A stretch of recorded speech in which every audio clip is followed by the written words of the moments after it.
درود بر بیننده‌های عزیز. امید که جور سرنام باشید و از گزند روزگار در امان باشید. خب موفق کنم امروز بهتر بگم خوشبختانه یکی از تیک تاکرها را در کنار خود داریم. تیک تاکرهای موفق ولایت ما. خب یک چند سوال داریم که از اونها در اوایل پرسان خواهیم کرد. خب در قدم اول باید از اونها با اونها معرفی شویم. خب سخت صاحب خوش آمدید به خوش باشین. چه خبر؟ امید که جور سرنام باشید. بخیر هستین؟ آرامی است؟ مانده کاربارا سلامت باشین. خب چطور تصمیم گرفتیم بیاین اینجا در کنار ما؟ تصمیم گرفتیم دیگه بیایم. کاربارتون چطور در مرزهای تیک تاک؟ کاربارا میشه خوب از حمایت‌ها. ان شاء الله ما میبینم خیلی موفق هستین در عرصه تیک تاک. همیشه موفق باشین. تشکر. زنده باشین. افتخار ما هستین. خب سخیزاده صاحب یک چند سوال است که میخوایم ازتون پرسان کنم در مربوط به چیتون وظیفه‌تون. خب در قدم سوال اول ازتون پرسان میکنم چه چیز باعث شد که شما به تیک تاک روی بیارید سخیزاده صاحب؟ یک چیز بود که دیگه همراه شما بودیم. بله خودتان بودیم. بله. که امروز یک دفعه ویدیو را گرفتیم انداختیم دیگه تو. واقعا روز خیلی نداشتیم. بله قصد اما همین بود که قصدتان قصد خوبی بود. بله. والا از اون روز واقعا یک روز خاطر انگیز بود که با ما بودین. واقعا خیلی خوشحال هستم. خب در قدم دوم از شما یک سوال بعدی رو میپرسم. خب سوال دوم این است که اولین ویدیویی که ساختین درباره چی بود و چی حس داشتین سخیزاده صاحب؟ اولین ویدیوی ما درباره یکی از تاکسیوانا بود فکر کنم. بله. که روی تاکسیوانا بود. بله. روی مردم بود.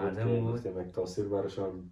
بله. تاثیرگذار باشه. بله. بله هم تا یک ویدیو بود که مردم ما هم خنده کنن. واقعا این رای بود و رای خیلی سختی بود بله. که ما پیش بردیم. همچنان شما واقعا زحمت کشیدید. خب سوال بعدی ما سخیزاده صاحب آیا زمانی بوده که خواسته باشین در تیک تاک دست بکشین و چرا؟ تا یک زمان دقیقا یک بار رخ داده چون حمایت ها کم شد دیگه شد مردم ناامید شدین یک ذره ناامید شدیم چون یک کم مردم منفی پیدا شد. دوباره باز همراه بزرگترهای تیک تاکرها که از ما پیش بودن رویه گرفتین. بله مشوره گرفتیم دیگه حمایت شدیم از ما دوباره پیش بریم. واقعا به کارتان موفق باشین سخیزاده صاحب. سوال بعدی سوال چهارم ما اما مشهور شدن در تیک تاک چه تاثیرات در زندگی خودتون شخصیتون گذاشته؟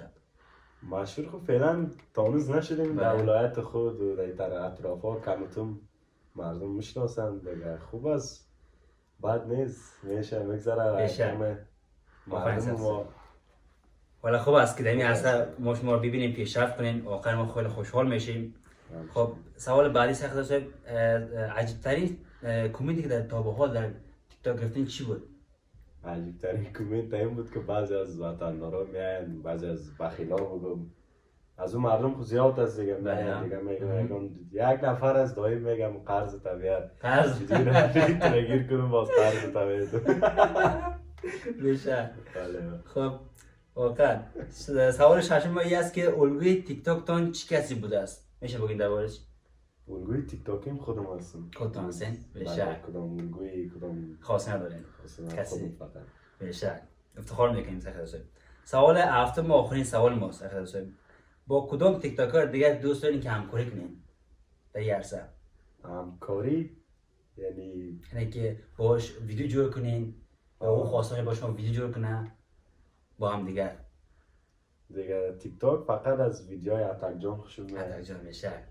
شما فقط از ویدیوهای همون کاپی میکردم کمتون دیگه البته میدیدم ویدیوهاش یک ذهنیت برمی اومد که من یک ویدیو یک رقم دیگه باید جور کنم. میشه. از ویدیوهای همون زیاد خوشم میاد دیگه البته. واقعا تحسین میکنیم اون رو بهش خود.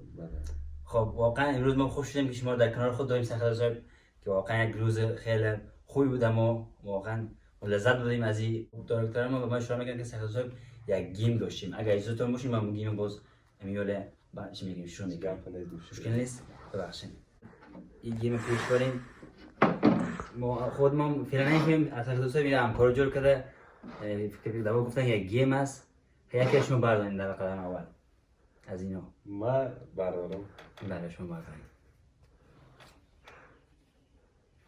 میشه در مورد من براتون بخونم برخواندم بیاد وقتی یک لقمه داغ رو میخورید و دهنت میسوزد دهنتان واکنشتان چی است؟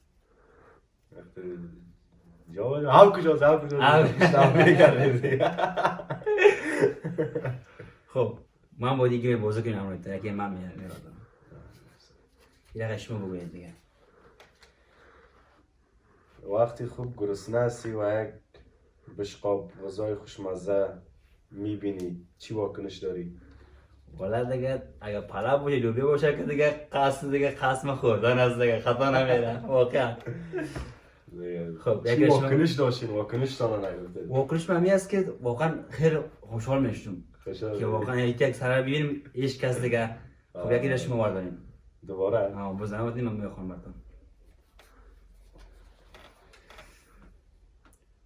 وقتی میخوابی فردا امتحان داری ولی درس نخوندی چطور قیافه میگیری؟ قیافه چطور میشود؟ وقتی درس نخوندی صبح امتحان است ولی فقط به امید خدا میریم دیگه. الله اکبر. خب یک رقم شما داریم. خب بیره با شما پرسان کنی از من وقت شماست. وقتی یکی یک چیز خنده‌دار تعریف میکنه و تو متوجه حرف او نمیشی واکنش تو چیست؟ او بجای در پیش خود چی فکر میکنه؟ آدم خندش بیه چی بگیم دیگه؟ باید نوشته میکنن که واکنش از او چیست؟ از او چیست؟ این کم اشتباه کرده. یک کم اشتباه کرده. یکی دیگه ما باید دو موردین دام باتین باید پرسان کنم. خب وقت یک نفر از پشت سر صدایت میکند ولی نمیخوای جوابش را بدی چطور وانمود میکنی که نشنیدی؟ سر پایین اندازه میریم دیگه. سر پایین که فقط لغت کرد. لغت کرد. برشا. خب یه شما پرسان کنید تخیل دوسته. وقتی سرت نفهمیده و جای میخوره چی واکنش نشان میدی که کسی نفهمه؟ آدم اول که بخوره پیش خود شرم میکنه همین طرف سعی میکنه کسی بیام نشه دیده باشه بازم دیگه چه رقم میگیم چاره نیست اما که رخ داده دیگه اتفاقا.